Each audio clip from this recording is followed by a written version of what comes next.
Each time we worship, we celebrate the goodness of God. And God, through the Lord Jesus Christ, is very good, especially at restoring people. Not only good, excellent, wonderful, glorious. Pag-aaral natin, pinamagatan, inside and out. Jesus restores a badly damaged person. At kung tayo ay may iba-ibang degrees of damage, or we have damaged other people various times, in many ways, the Lord has something great to teach us. Father, we thank you for the privilege of worship. We thank you, Lord, for being able to celebrate your goodness in our lives. We ask you to speak to us in ways we can understand and apply in our daily lives. Kami po'y linisin nyo, patawarin, akayin, turuan. We ask you, Lord, to bless us with your wisdom through your words. In the name of your Son, Jesus our Lord, our Savior and Healer. The Lord restores people inside and out. And we're going to review a very familiar story and ask the Lord to give us fresh insights and fresh lessons. Mark 5, 1-5. Jesus and his disciples crossed Lake Galilee and came to shore near the town of Gerasa. When he was getting out of the boat, a man with an evil spirit quickly ran to him from the graveyard where he had been living. No one was able to tie up the man anymore, not even with a chain. He had often been put in chains and leg irons, but he broke the chains and smashed the leg irons. No one could control him. Night and day, he was in the graveyard or on the hills, yelling and cutting himself with stones.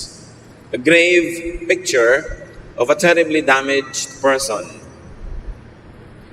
Isang tao na itinanggihan na at tinanggihan na ng kanyang pamilya, itinapon na, napatira na sa mga libingan kasama ang mga patay which were considered unclean. Ikinadena, iginapos, pero sa lakas ay naputol pa niya ang mga kadenang bakal na ginagamit sa kanya. At ngayon siya'y malaya para lang saktan ang kanyang sarili at paghiwa-hiwain, laslasin ang kanyang laman ng matatalim na mga bato. Very damaged. The picture of what grave damage could do to a person, physically, mentally, spiritually, and even socially, he was isolated. The man was isolated from the living, chained repeatedly, but broke himself free, and now isolated but free to move, only to hurt himself. Verses 6-8, as we continue. When the man saw Jesus in the distance, he ran up to him and knelt down. He shouted, "Jesus, Son of God in heaven, what do you want with me? Promise me in God's name that you won't torture me." The man said this because Jesus had already told the evil spirit to come out of him. Ang Panginoon ay naglakbay, crossed a lake, precisely to just be with this person. And as soon as this person saw the man, Jesus, getting out of the boat, he ran towards him. There were two personalities in this same man. The man, the original person, now occupied by evil spirits. And then the evil spirits themselves. The man himself, not the evil spirit, ran to Jesus. And he was eager for company. That's what we can think of. He was eager for help.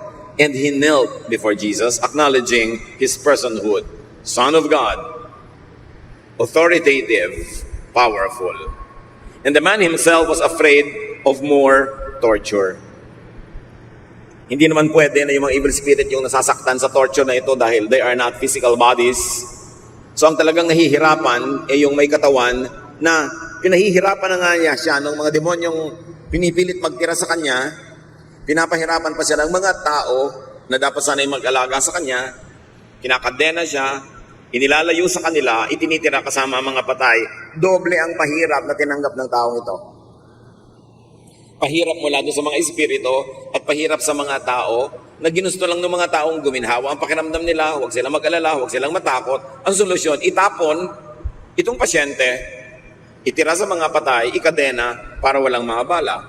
So takot na ang tao ito na masaktan pa muli at madagdagan pa ang sakit na kanyang dinaranas. Kaya sabi niya kay Jesus, huwag niyo naman akong saktan, huwag niyo nang dagdagan pa ang mga parusang tinatanggap ng aking katawan, ng aking pagkatao. Sinabi niya yon dahil nga inutusan na ni Jesus yung mga espiritong umalis sa taong ito. The man and the evil spirit occupying him were often treated and tortured as one. Pinaniniwalaan ng mga tao sa paligid na siya tinitirhan naman sa mga espiritu. Siya sinasaktan nila yung tao, itinatali. Dahil gusto nilang itali at parusahan yung mga espiritu, pero ang nagdurusa yung tao na may katawan. And really, only the man suffers. Sometimes in our lives, brothers and sisters, the cure afflicts more than the illness itself. And many religious solutions could hurt more than help people. Sa kagustuhan mong ituwid ang isang nagkamali, ay itatakwil mo na siya, ipupwera mo na siya, ititiwalag mo na, paparusahan ng katakot-takot. Doble tuloy ang naging parusa sa kanya. Merong mga babaeng nagiging dalagang ina, tinakbuhan ng boyfriend, tapos itatakwil pa ng mga magulang at pamilya na dapat sana itutulong, uunawa, bagamat magtuturo ng leksyon, pero doble ang pinanggagalingan ng suffering niya. At natitriple ito kung yung pamilya niya religyoso. Dahil hindi na lang iisipin ng pamilya na wala kang asawa, nagkaanak ka, kundi ano sasabihin ng mga brothers and sisters natin sa church, ano magiging image natin, worker pa naman tayo, pastor pa naman ang tatay mo, etc. etc.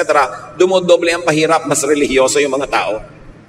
Hindi na naiisip yung pasyente, ang naiisip ay how to save face, paano aalagaan ang kanilang reputasyon, at paano magpaparusa sa nagkamali.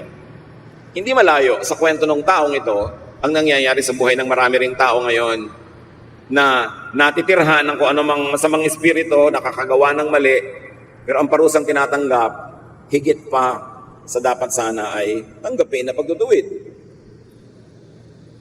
So, in torturing this person, the crowds do not isolate the man from the spirit, the victim from the victimizer, the polluted from the pollutant, the sinner from the sin. Kahalo-halo na yun sa paningin ng mga tao, sa kanila iisa na lang yun, kaya dahil ayaw nila sa spirito, ayaw na rin nila doon sa tao, natakwil na. In driving the illegal occupant out, the torture happens also to be endured by the house owner or the person who owns the body. Ganito mga kapatid ang sibilisasyon. Up to a point, meron namang dahilan. Pero bakit may mga batas, bakit may mga kulungan ng isang kabihasnan? Para yung kapakanan ng nakararami ay i-protect sa mga ginagawa ng kabilang sa minority. Kaya ang mga sibilisasyon ay may mga tradisyon, may mga paraan sila ng pagpaparusa sa lumalabag sa tradisyon, merong mga kulungan para ikulong doon yung hindi nila katulad, yung ibang mag-isip, yung ibang andar ng utak, yung nakakasira sa paningin nila, sa buhay, sa pagpapahalaga, sa value, sa system ng mga nakararami. Dapat yung alisin sa kalagitnaan ng marami, ihiwalay, ikulong. Ganun ang ginagawa. Kaya yung mga meketong nung araw, itinatapon sa mga leprosarium, sa mga lepers colonies. Bahala na sila sa buhay nila dyan na malungkot, mapahiwalay sa pamilya, pero dapat yung nakararami, maprotect. Ganon din ang mga tradisyon. Iba ka mag-isip iba ang pamamaraan mo sa buhay, iba ang sistema mo, kakaiba ang iyong pagkatao, ihihiwalay ka namin, kasi ayaw ka namin tingnan, nandidiri kami, na-offend kami, nalalagay kami sa panganib, ang solusyon, ikukulong ka na lang namin para tahimik kami. It's really the oppression of the majority against the minority. Very interesting of all, nang dumating ang Panginoong Jesus, ang sobra niyang binigyan ng pansin at ministry, yung mga minority. Yung mga itinatapon ng tradisyon, itinatakwil, hindi tinatanggap sa templo, hindi pinapayagang mag-worship, yung ayaw makasalamuha ng mga religyoso, yung mga nilalait, yun ang nakasalamuha at pinuntahan ng Panginoon. That's why He was called a friend of sinners and tax collectors. At eto, napatunayan na naman natin, ang pinuntahan na naman ng Panginoon, hindi yung nakararami doon sa kabayanan, kundi itong nag-iisang nakabukod na nakatira sa mga libingan, considered unclean, wala nang nagmamalasakit pa kahit sariling pamilya dahil nakakadiring tingnan, nakakatakot kasama, itapon na lang. Yun ang solusyon. Itong mga taong to ang pinupuntahan ng Panginoon. Because the wonderful love of God is very, very specially caring and kind to the underdog, to those that fall in the cracks, to the minorities whose lives are trivialized, minimized, and even demonized by the majority because they are not comfortable with what the minorities think of, with what they do and what they want. The solution, ikadena, itapon among the dead. Jesus' love crosses the lake for just one person that society had actually discarded.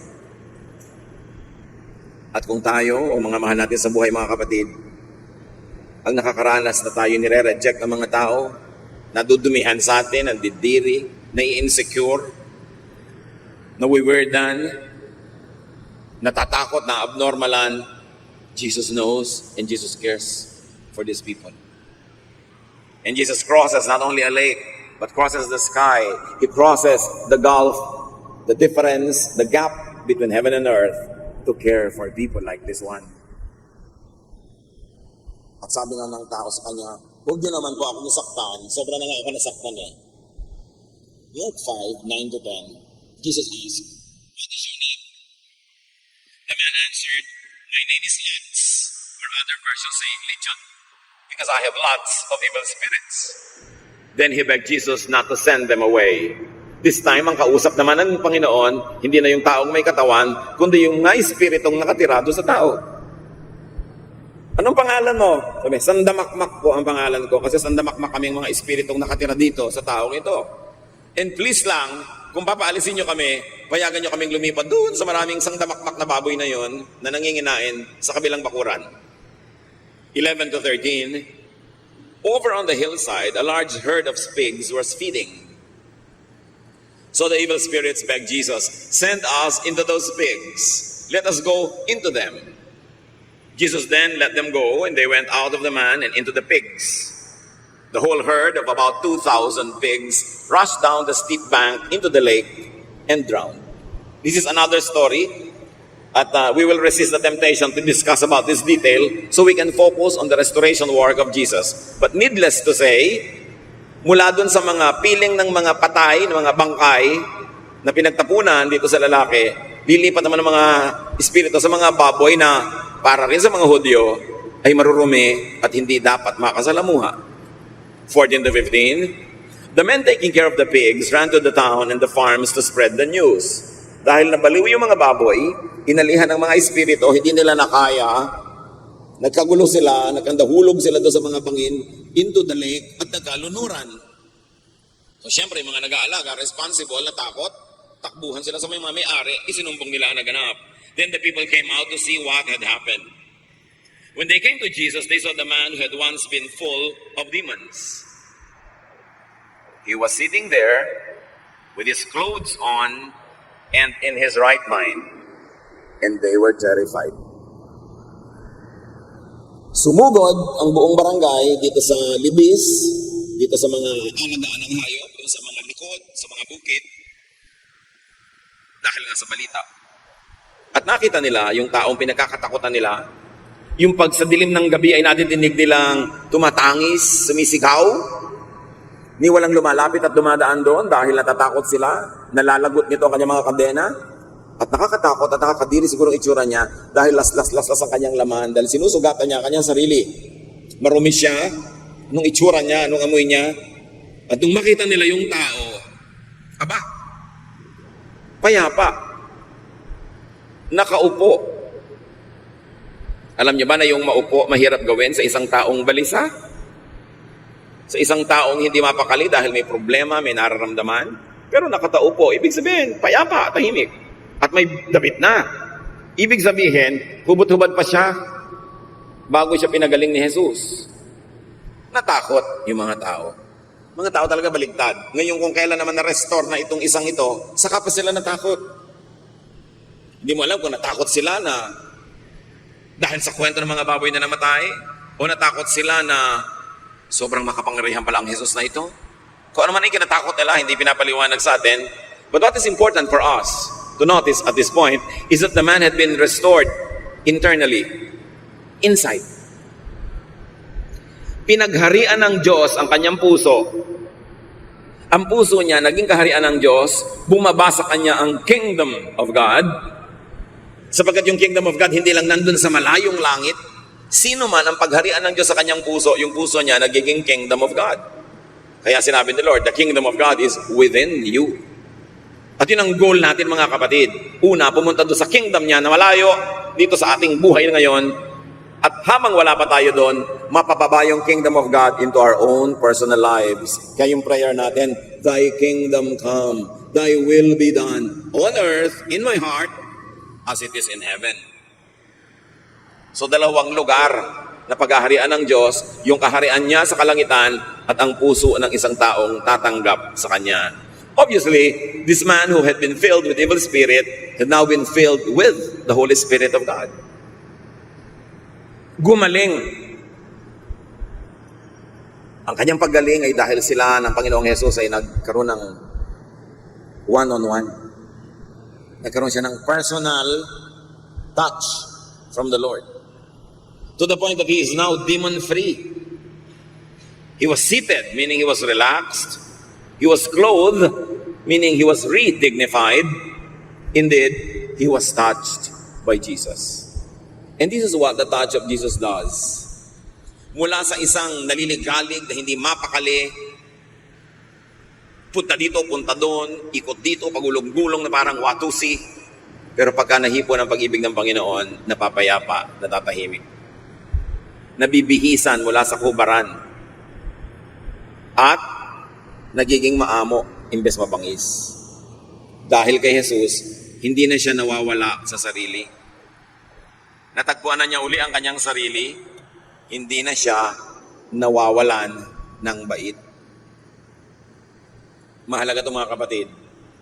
Meron tayo talagang salita dito, nawawala sa sarili. Kasi ang tao na nagugulo ng mga espiritu, ang tao na nawawala ng direksyon sa buhay, nakakalimot sa tama't mali, ang tawag natin doon, nawawala sa sarili. At kailangan ibalik ang kanyang bait, ang kanyang reason. And it is the Lord who does that. Paano man ibabalik ang reason, ang dignity ng isang tao kung itatapon mo siya? Paano mo siya papagalingin kung isasama mo siya sa mga patay na lalo siyang may infect? Pero ginagawa ng lipunan para lang sila maging komportable. Kung hindi ka nila mapapasunod sa gusto nila, sa standard nila, sa inaasahan nila, itatakwil ka na lang kasi nakakapagod na tingnan ang sino mang kakaiba. Ito ang ginawa nila sa pasyente na sinadyang puntahan ni Jesus dahil ganun ang kanyang pag-ibig. Mark 5:16-17. Everyone who had seen what had happened told about the man and the pigs. Then the people started begging Jesus to leave their part of the country. Again, another interesting story na hindi natin pupuntahan ngayon. Bakit nila pinapaalis sa Jesus matapos magpagaling? This was definitely a non-Jewish community because they had a big swine industry. Hindi mag-aalaga ang mga Hudyo ng baboy. So itong lugar na ito, hindi lugar ng mga Hudyo. At pinaalis nila si Jesus sa kung anong dahilan. Mark 5:18-19. When Jesus was getting into the boat, the man begged to go with him. But Jesus would not let him. Instead, he said, "Go home to your family and tell them how much the Lord has done for you and how good He has been to you." The man had no interest to go home. He had no interest at all to rejoin and get reunited with his family. Kaya natin nakikita that he could only have been maltreated, hurt, disowned, abandoned, isolated, chained, and thrown out to the cemetery by his very own family who should have helped him in his gravest time of need. At hindi mo naman masisi itong tao na hindi na siya magkaroon pa ng pagnanais na bumalik sa kanyang pamilya na nagtakwil na nga sa kanya. Gusto na niyang sumama kay Jesus na lamang. Si Jesus ang kanyang pamilya. Nakakita siya ng kahulugan ng pamilya sa pag-ibig ni Jesus. Pag-ibig na walang patakaran, pag-ibig na yumayakap sa nakakadiri, pumupunta sa nililimot ng lipunan, inaalala at binibigyan ng kalinga yung mga itinapon na for convenience. Gusto niyang sumama. Ang nakakapagtaka dito mga kapatid, hindi siya pinayagan ni Jesus sumama. Sabi niya, no, hindi ka sasama sa akin. Uuwi ka sa inyo At sasabihin mo sa pamilya mo, sasabihin mo sa mga kapitbahay nyo, kung gaano kita minahal, kung gaano ka minahal ng Diyos, kung gaano kabuti sa iyo ang Diyos. Jesus didn't allow him to go and follow him. Jesus instead told him to go back home to his family. So his family could know and would know, in fact his family should know how that man was loved by Jesus. And in effect, they would realize how much they did not love their own family member. Kung sasabihin ni Jesus sa kanyang pamilya kung paano siya minahal ng Diyos, para mo na rin sinampal yung pamilya dahil pinamukha mo kung paano sila nagkulang.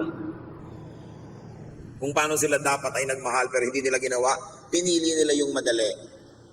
Talikuran, itakwil, dahil mahirap tingnan, mahirap makasama, nakakagulo lang. Merong isang ginawa ang Panginoon dito. Well, He restored the person internally. Nirestore niya yung katinoan ng isip. Nirestore niya yung kapayapaan ng loob. Nirestore niya yung self-respect. I-restore din niya ang taong to externally. Hindi lang niya bubuuin muli sa loob yung tao. Bubuuin niya muli maging sa labas. Bababalikin niya sa pamilya. I-reconnect niya sa family. Bibigyan niya uli ng mga tao sa paligid para makasama niya at masamahan niya. The Lord is going to restore him socially. So that the society that turned its back on him, the society that rejected him, would now accept him again. Full restoration, inside and out. And what was this vehicle? The vehicle of the restoration and affirmation was in the form of a mission. Isang utos. Go home and tell your family and community that disowned you and tortured you what Jesus had done for you. He was going to tell the community what Jesus had done for him that they didn't. He was going to tell the people how much Jesus had loved him and how much they didn't. He was going to tell them how he could also have loved all the others. Sa pag-ibig na ibinigay ni Jesus sa taong ito, ipinakita ni Jesus kung paano magmamahal tayong lahat dapat. Kung paano tayo dapat ding umasang mamamahal ng mga sarili-sarili nating communities. Interestingly, the restoration came in the form of a command or a mission. Go home and tell your family about this. Sa biglang tingin, parang inutusan lang. Ang concern ni Jesus ay mabalitaan din ng iba kung gaano kabuti ang Diyos. Pero ang totoo, binubuo niya pati yung mga relasyon ng taong ito na nalagot at nasira mula nang itinakwil sa ng mga tao. Gusto niya full restoration. In the form of a mission. In the form of an errand. Mga kapatid, may mga ipinapagawa sa atin ng Diyos. May mga ministry ipinapagawa sa atin na ang totoong beneficiary tayo rin. Na pag ginagawa natin yon, hindi natin alam na bubuong muli o kaya nasisimulan na magkaroon tayo ng magandang pakikipagmabutihan sa ating kapwa-tao, nabibigyan ulit tayo ng halaga. Kung wala kang kahalaga, biglang nagkakaroon ka ng ministry, pinapahalagahan ka ng Diyos. Hindi ka lang para utusan o gamitin. When the Lord uses us in ministry, He's actually restoring us. He's actually putting us in the center of His economy so we can be feeling important again. Or important for the first time. Binibigyan tayo tuloy ng mga paglilingkuran para maging mga kaibigan natin na sa panahon ng ating mga pangangailangan ay maglilingkod din sa atin. Hindi utos ng utos ang Diyos para lang magutos. May kabuluhan ang paglilingkod sa Diyos. May katuturan ng pagsunod sa kanyang mga utos kahit kung minsan sa kababawan ng ating pag-unawa sa sandaling yon ay hindi natin lubos na naiintindihan, sumunod na lang tayo. Because God is good. Because God always likes to help us, to heal us, and to restore us. At kung dadaanin lang niya yung sa request na parang optional, baka hindi pa natin gawin. Kaya inuutos na lang. Pero sa mga masunurin, nalalaman natin sa bandang huli, inuutosan tayo ng Diyos, ginagamit tayo ng Diyos para sa sarili nating kabubuti. Kasi hindi naman nanggagamit ang Diyos. God doesn't need anybody. Kinreate ang mundo ng walang tao. Huling-huli nga niyang kinreate ang tao. Pero bakit ka ngayon ginagamit? Kailangan ka ba? No. Kailangan mo yon. At kailangan natin ang isa't isa. Napakalakas magpagaling ng mga sugat ng ating emosyon, ng ating damdamin, yung ma-appreciate tayo ng kapwa. May magawa tayong mabuti, matanggap nila tayo at mapuri. At ito ang gusto ng Panginoong maganap sa lalaking ito. Jesus resisted the urge to have another follower in his company. And Jesus prioritized the man's reunion with his family. Sa niya, hindi ka sasama sa akin, ang gagawin mo, makikipag-reunion ka sa pamilya mo. Babalik ka doon, ipamukha mo sa kanila at ipakita kung gaano kami nahal ng Diyos para malaman nila kung paano dapat magmahal, hindi lang sa iyo, kundi sa iba pa rin. At dahil tumanggap ka ng pag-ibig na ito, ikaw din mamahalin mo sila. Merong healing power yung ministry ng tao ito sa kanyang sariling bayan. Jesus wanted the man's family and community to know how to love. To know about the power of God's love. That they too needed to know Jesus. At hindi man nagpunta ang Panginoon personally ito sa lugar na tinitirhan ng lalaking ito, binigyan niya ng utos, kapangyarihan, empowerment, anointing ang lalaking ito para mangusap in behalf of God, in behalf of Jesus Himself. At dapat sana na-realize sa mga tao sa bayan na yon, sila man, pwede naman nilang paalisin yung masamang espiritu doon sa lalaki. Kaya lang ang pinili nila yung parang mas madali. Yung lalaki na lang ang pinaalis nila. Bakit natin nasabi na pwede naman sila magpalaya sa masamang espiritu kahit wala doon si Jesus, but in the name of the Lord? Luke 9:49, Master, said John, we saw someone driving out demons in your name, and we tried to stop him because he is not one of us.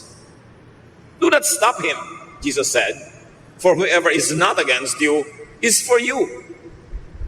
So merong mga hindi nila kasapi, hindi kasama sa kanilang circle, nakita nila John at iba pa mga apostles, nagpapalaya sa masamang espiritu sa pangalan ni Jesus. Pinigil nila yung tao. Sabi, hoy, wala kang karapatan na gamitin ang pangalang yan, wala kang karapatan na magpalaya sa masamang espiritu kasi hindi ka naman namin member. At dali-dali sila nagpunta kay Jesus, ipinagmamalaki ang ginawa nila, akala nila sila yung mapupuri because they were very exclusive. Tayo lang ang tama, tayo lang ang may karapatan, tayo lang. Kaya sinabi nila sa Panginoon, pinigil po namin yung lalaki, nagpapalaya sa mga espiritu sa pangalan nyo, hindi naman natin siya kasapi. Sabi ni Lord, huwag niyong pigilin yung mga ganun. Yung hindi naman lumalaban sa inyo ng harapan, actually, kakampi nyo. At kung nagpapalaya sila ng masasamang espiritu, hindi sila kalaban, kakampi nyo sila kahit hindi sila kasapi. Nakita niyo si Lord, hindi siya sectarian, hindi siya congregationalist, hindi siya exclusive, at hindi siya separatist. Hindi niya sinosolo. So niya, sige, basta gumagawa ng mabuting kakampi nyo yan.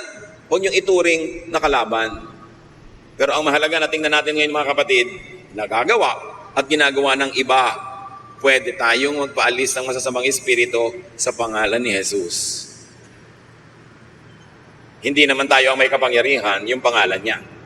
Pero hindi mo naman gagamitin na parang magic formula. Kailangan talaga naniniwala ka sa kapangyarihan ng Panginoon and you can drive out demons. At hindi mo kailangan makipagbakbakan, makipagboxing, makipag-wrestling sa masasamang espiritu. James 4:7, submit yourselves then to God. Resist the devil and he will flee from you. Sabi niya, kung ikaw ay nagpapasakop sa Diyos, tanggihan mo lang yung masamang espiritu at nagmamadali pa yun nalalayo sa'yo. Hindi mo kailangang labanan, hindi mo kailangang magpagod, tanggihan mo lang. Basta ikaw ay sumusuko sa Panginoon, nagpapasakop sa Kanya, may kapangyarihan, yung simple mong pagtanggi, hindi kailangan ng drama, hindi kailangan ng ritual, hindi kailangan ng kung ano-anong mga formula, tanggihan mo lang. At ito ay isang kapangyarihan ng mga anak ng Diyos, sabihin na nating nagagamit mga kapatid, the power to just resist. Because God is going to give you a temptation that is beyond your power. God yung ating creator, manufacturer, alam niya ang ating limit. Hindi niya tayo bibigyan ng tukso, ng pahirap, ng pagsubok, na hindi natin kaya. So pag hindi natin kinaya, pag bumigay tayo, ibig sabihin, choice mo lang yun. Pero pwede ka mag-resist. You don't even need to fight the devil. Ang lakas ng devil, lalabanan mo. No. Mas malakas si Lord. Greater is He that is in you than he that is in the world. So in the name of the one who is in you, just resist. Say no. and the devil will flee. So pwede tayo magpaalis. Anong ending ng kwento? Mark 5:20. The man went away into the region near the 10 cities known as Decapolis and began telling everyone how much Jesus had done for him. Everyone who heard what had happened was amazed. Sinunod niya ang Panginoon, umuwi siya sa kanyang bayan at nagmisyon, ipinamalita kung gaano kabuti si Jesus. Yun lang naman talaga ang ibig sabihin ng testimony, mga kapatid. Yun naman talaga ang ibig sabihin ng mission to win souls. Just tell of the wonders of God. Just tell how much love from God you have received and enjoyed. Just tell about how much restoration God has done to you and for you. Hindi mo kailangang mangdebate. Hindi mo kailangang pintasan ang mga ibang relihiyon. Hindi mo kailangang mamintas ng sino man. Ang gawin mo lang, ipamalita mo kung gaano kabuti ang Diyos sa iyo. Yun lang naman ang inuutos. Dinagdagan na ng mga tao over time na iba na tuloy yung misyon. Just tell people how good God is and bring them to the feet of the Lord. We should all go back to old-fashioned soul winning. Huwag natin gawin yung church sa parang exclusive club na nadiskubre mo na, ikaw na lang nang ikaw pupunta para makinabang doon. Dapat lagi tayong may dalang mga kaibigan, mga kamag-anak, because we should tell them about how good the Lord is. We tell them personally, and because we cannot tell the whole story, we bring them to church so that the singers, the ministers, the teachers, the preachers can help you tell that story, and the person will benefit to the max. The person will have the full benefit. Mga kapatid, ibalik natin ang pag-ibig sa mga lost souls. Ibalik natin yung init na unang pagmamahal natin sa Diyos, na we're so in love with God that we cannot help but bring other people to Him. Na hindi natin sa sinosolo lang, ikaw lang mag-isang pupunta, at uuwi ka mag-isa, ikaw na lang na-bless. At kung tayo nag-church, siguro dahil nabe-bless tayo, at kung nabe-bless tayo, ba't naman natin sosolohin? Bring people to the Lord. Kaya lang naman kuminsan ayaw sumama dahil dinedebate, pinipilit i-convert, pinipilit na paguhin agad bigla-bigla. Just let people hear of the goodness of God. And I tell you, no matter how gifted you are, you can never tell the complete story. You need many other helpers to tell that story. Bring people to church. Ibalik natin yung habit na yon. Don't appear before the Lord empty-handed at hindi lang ang laman ng ating kamay ay offering. Meron din tayong hawak at akay-akay na mga mahal natin sa buhay na gusto nating makarinig din ng mga nakakapagpagaling na mga salita ng Diyos. So yun ang ginawa ng tao. What are some more lessons from Jesus in dealing with victims of evil spirits? Or victims of the sinful nature that had made that person susceptible to demonic oppression. Romans 7:15-25 give us a very important perspective. Paul speaks here. Sabi niya, I don't understand why I act the way I do. I don't do what I know is right. I do the things I hate. So I am not the one doing these evil things. The sin that lives in me is what does them. What a miserable person I am. Who will rescue me from this body that is doomed to die? Thank God, Jesus Christ will rescue me. Akala mo naman tayo yung nagsasalita dahil di ba nasasabi din natin sa sarili natin ito, gusto kong bumayat pero di ko magawa. Alam ko ang tamang gawin pero hindi naman yun nagagawa ko. Yung mabuting gusto kong gawin, hindi naman yun ang ending na nagagawa ko. Yung ayaw kong gawin, yun ang nangyayari. Don't feel alone. Paul, one of the greatest missionaries of all time, experienced the same thing. Sabi niya, alam niyo ba, tuwing gusto ko magpakabuti, yung masamang ayaw kong gawin na nagagawa ko. At kung meron akong bahagi na gustong gumawa ng mabuti at may bahaging gustong gumawa ng hindi mabuti, then hindi na ako yung gumagawa ng masama. Yun ang kasalanang squatter sa buhay ko. Nakikitira doon, ayaw umalis, andun. Yun ang gumagawa ng masama. Ano ang lesson natin dito among many things, mga kapatid? That we should isolate the doer from the deed. Like Paul isolated the evil that makes him do the evil thing he did not want to do, na-isolate niya yon doon sa kanyang real and good personality. Parang schizophrenia, no? Parang split personality, but in many ways, it's like that. Huwag mong kamuhian yung taong nagkakamali. Ang kamuhian mo yung espiritong pilit na nagpapamali sa buhay niya. Nakikialam sa kanya, nag-i-squat doon, ayaw umalis. Isolate the patient from the infection. Kaya yung mga taong umuwi na iko-quarantine, nakatakot magpa-quarantine kasi you will isolate the patient at the same time, the infection. Nadadama yung may katawan, samatalaan mo lang na maihiwalay, yung mikrobyo. And in religious dealings, many times that happens.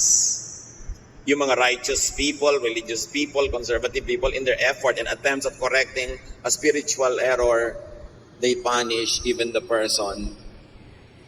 Hindi nila na-isolate yung sin from the sinner, the deed from the doer. Kay Jesus, malinaw yon. Malinaw kay Jesus kung ang kausap niya yung espiritong nakikitira doon sa tao at kung ang kausap niya yung tao mismo. Malinaw kay Jesus pag nagmi-minister siya sa isang babaeng nahuhuli sa akto ng adultery na ang kausap niya ay isang babaeng biktima ng kanyang social system, biktima ng mga nangyayari sa kanyang paligid. Pagamat hindi siya agree sa adultery na ginagawa ng babaeng ito, pero minahal niya, nilingap yung babaeng naging biktima, nabulaga, nanghina, iginupo at ngayon gustong patayin ng mga tao. Ang dapat nilang patayin is the spirit of adultery, pero ang papatayin nila ay yung babae who herself was a victim. Bakit natin masasabing victim siya kahit siya yung gumawa nun? Kung may slam book nung araw, nung bata pa ang babaeng ito, hindi niyo siguro makikita ang nakalagay doon, ambition to be an adulteress. May nakita na ba kayong ambition to be a sinner, to be a killer, to be like this, ambition to be a deviant, ambition, mapaiba? Walang may gusto nun eh. Kasi gusto nating lahat, tulad din tayo ng nakararami para hindi tayo ma-isolate, hindi tayo ma-discriminate against. Pero ang nangyayari, ang buhay ay gumagalaw, may nakakasakit, may nasasaktan, may nabibiktima tayo, may nabibiktima sa atin. To the point na pag tinignan mo ang lahat ng tao, tulad din ng lalaking possessed na yon, sugat-sugat, peklat-peklat, ang dumi-dumi, ang baho-baho. Ang solusyon na lang nung iba para madali, itapon na lang. Pero hindi yon ang solusyon ni Jesus. Lesson in dealing with the damage and the fallen, learn from Jesus. Go to and connect with them. Hindi madaling gawin. Mas madaling magmalinis at lumayo. Mas madaling ilayo ang sarili natin mula doon sa marumi, nagkasala, para hindi tayo madamay sa judgment ng iba, para hindi tayo makaladkad sa mga paghihirap at parusang ibibigay sa kanya ng lipunan. Pero hindi ganun ang style ni Jesus eh. He crossed the lake to be with this outcast. He allowed the bleeding woman to touch him. He touched the dead man who was going to be buried in Nain. He touched a leper. He dined and socialized with tax collectors and sinners. Kung may mga taong pupuntahan si Jesus ngayon, halimbawa dumating siya, gusto niya maghapunan, mananghalian, pupunta siya, sasama siya doon sa ganito mga tipo ng tao. Yung mga pinandidirihan, nililibak, itinatakwil, itinatapon kasi kakaiba, kasi nakakatakot, nakakaskandalize.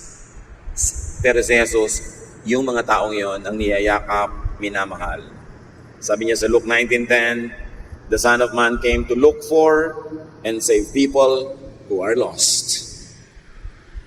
Hindi niya hahanapin yung, sino kaya ang pinakamalilinis ang buhay dito? Sino kaya ang pinaka-conservative dito? Sino ang pinaka-normal at average who belong to the majority? No! Ang hahanapin niya, sino kaya mga itinakwil dito? Sino yung itinapon? Sino yung nalaglag sa mga kanal? Sino yung mga nasa basurahan? Sino yung mga hinagis na lang sa mga kung saan madudumi at madidilim na sulok? Yun ang hahanapin ni Jesus. At kung nagkataong yun ka, napakapalad ng taong ito dahil hindi ka nililimot ni Jesus kahit gusto ka itakwil ng iba. Jesus came to seek and to save that which was lost. That's a great lesson. Another lesson from the Lord is do not cast them out. Do not drive them away. Do not consign them in cemeteries. Do not consign them among the dead.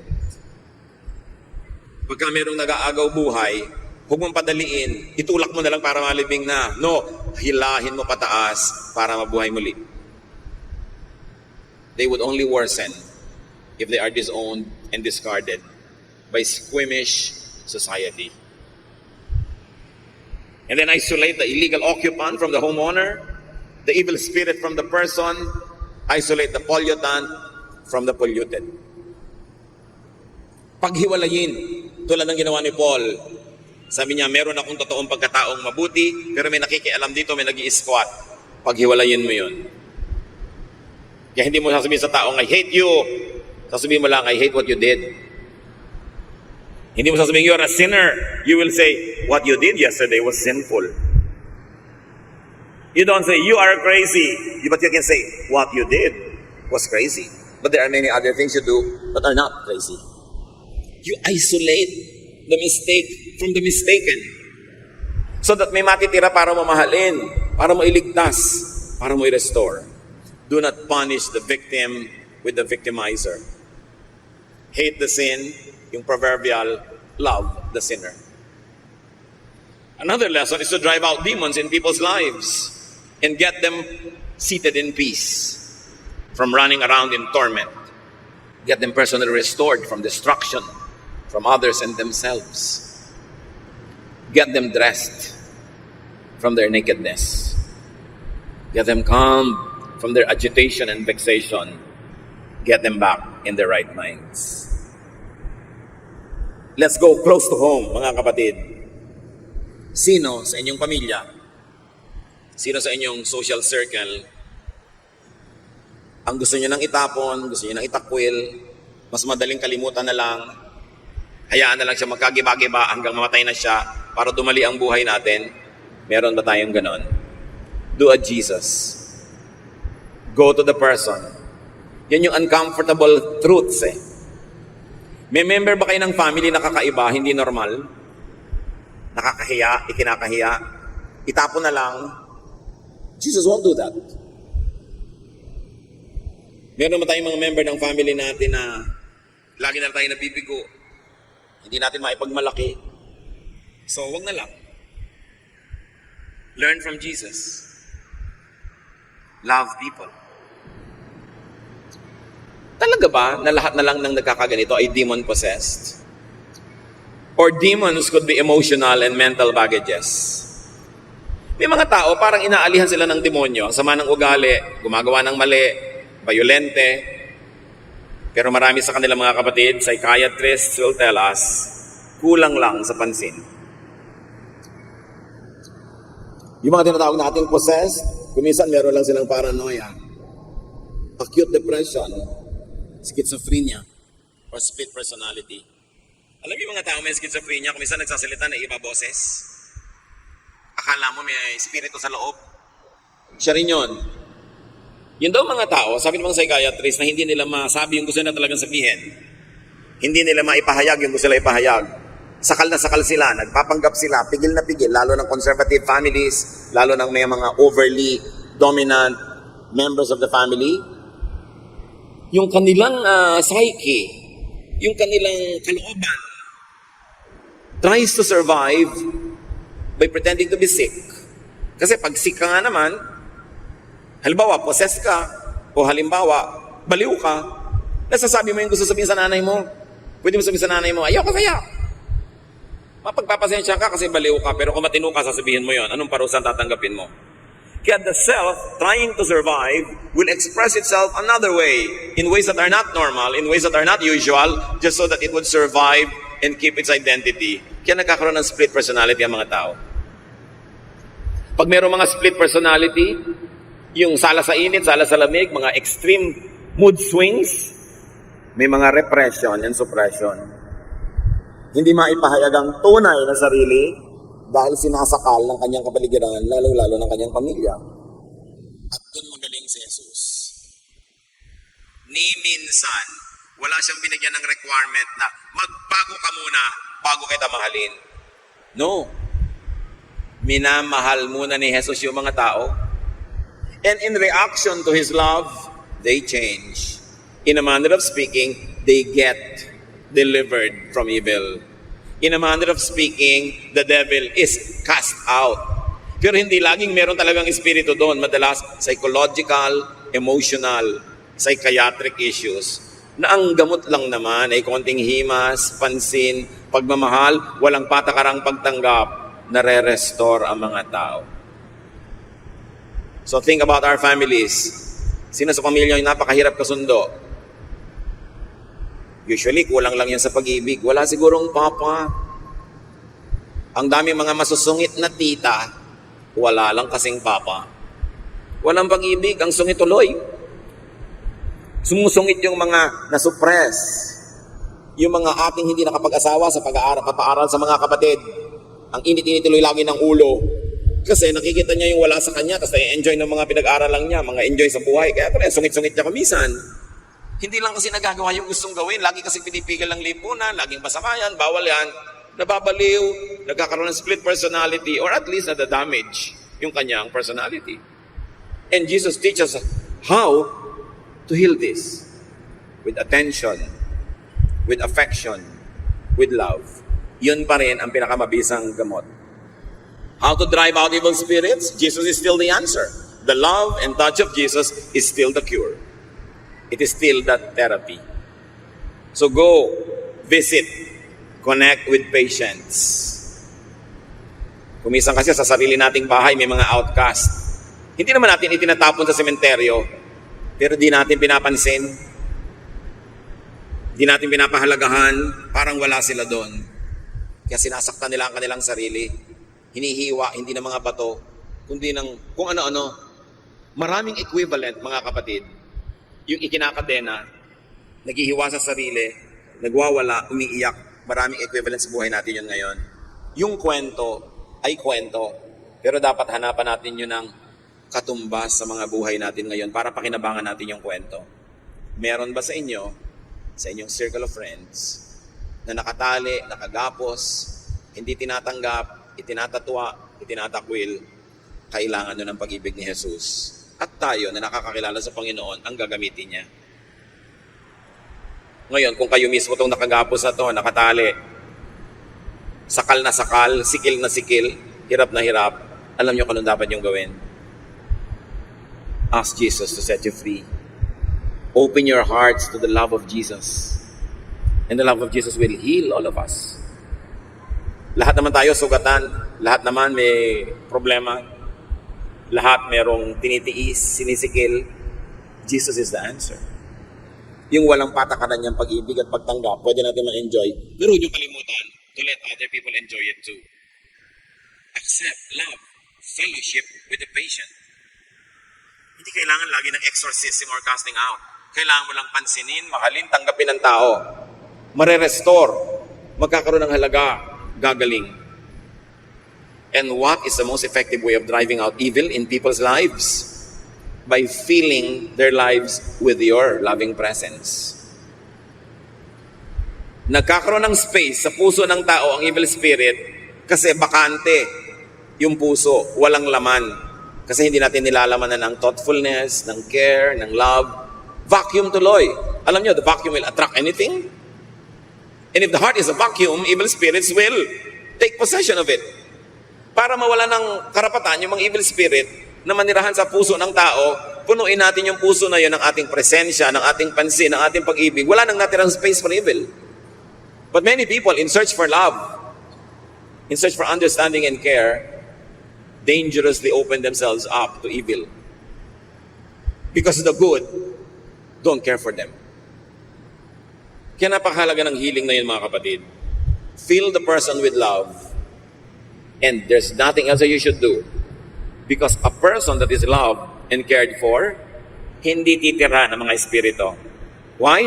Because love is the opposite of evil. And when a person is loved enough, evil spirit won't be comfortable being in that person. They will go away and find somebody who is not loved. Somebody who is rejected. Somebody who is judged, somebody who is isolated, yun ang madali nilang tirhan. Kaya nga itong taong to, sang damakmak na yung nakatira sa kanya. Baka may iba pang aplikante, pero naramdaman lang ng tao yung pag-ibig ni Jesus. Wala namang ginawa si Jesus na ritual. Of course, pina-alliance daw niya yung mga evil spirit. Pero ang totoo nun, yung presensya niya, may sabihin man siya at wala, lalayas na yung spirit. Nung minahal niya at pinahalagahan yung tao, tumalsik na yung mga spirit na wala na sila ng space. You know why some people around you are very difficult? Because they are not loved enough. And God can use you to love them, to drive away evil spirit. And you know why many of us are also difficult? Because we are not loved enough. So open yourself to love. Huwag kang masyadong mapili kung sino magmamahal sa iyo. Pag minamahal ka, tanggapin mo, makipagmahalan ka. Bilang kamag-anak, kaibigan. Hindi naman lahat romantic love. Kulang kayo sa romantic love, lagi kayo naghahanap dyan sa mga breakwater ng romantic love. Eh habang wala, mag-enjoy muna kayo ng family love, friendly love. At kung pagbibigyan kayo magkaroon kayo ng romantic love, tsaka, hindi lang naman yun ang love sa mundo. Kung talagang walang-wala na magmahal sa inyo, get a pet. Aba, ang pag-ibig ng isang asong alaga mo ay napakaganda rin. You are welcome every time. Kahit sa may sakit, kahit sa matamalay, pagdating mo, welcome ka. Mabuti pa nga yun, kasi sa tao ka minsan, na meron pang, minsan nandun pa na ayaw ka papansinin. Ang daming pagmumula ng pag-ibig, if only you will open up yourself to love. But remember, you have so much love to give. Kung meron kayong member ng family na mahirap kasundo, malamang kulang lang yun sa himas, sa pag-ibig. Jesus has so much to teach us. Hindi lang mga matataas sa mga theology tungkol sa impyerno at langit, tungkol sa mga anghel at mga propeta, sa pang-araw-araw na buhay, maging maibigin ka lang, ikaw ang greatest missionary. Hindi mo kailangan magsalita, magmahal ka lang, missionary ka. Because God is love. Dear Lord, we thank you for your love that is so wonderful. Made perfect and expressed in Jesus. Turuan niyo kami maging tulad ng iyong anak na si Jesus. Ang pinupuntahan, ang pinapansin, ang minamahal, ay yung itinatakwil ng lipunan. Yung itinatapon, yung hinuhusgahan. Teach us, O God. At kung meron man kayo mga anak dito na ngayon na kulang sa ganito, Panginoon, turuan mo kami magbukas ang puso sa maraming pwede pangmula ng pag-ibig, lalong-lalo yung pag-ibig na mula sa inyo. Nang mapuno kami at mawalan ng lugar para sa mga ganitong spirits. Kung ano-anong complexes, kung ano-anong mga emotional illnesses. Heal us and then use us to heal others. Tulad nung taong dating siya ang pasyente na tinuruan ni Jesus na siyang maging daan ng kagalingan ng iba. Turuan mo kaming matuto mula sa kwentong ito, pabalik-balik at paulit-ulit naming napag-uusap-usapan, but teach us to find new meanings and new power in the love of Jesus expressed in this story. Pagbulay-bulayan natin sa mandaling mga kapatid, pag-isipan paano i-apply sa mga buhay natin ang katotohanan ito para lahat tayo mapagaling at maging instrumento nandiyan sa pagpapagaling ng iba. Lord, as your people spend some silence in your presence, bring the message home. Turuan niyo ang bawat isa kung paano i-apply sa aming mga buhay. Let your Spirit fill us with the love of God.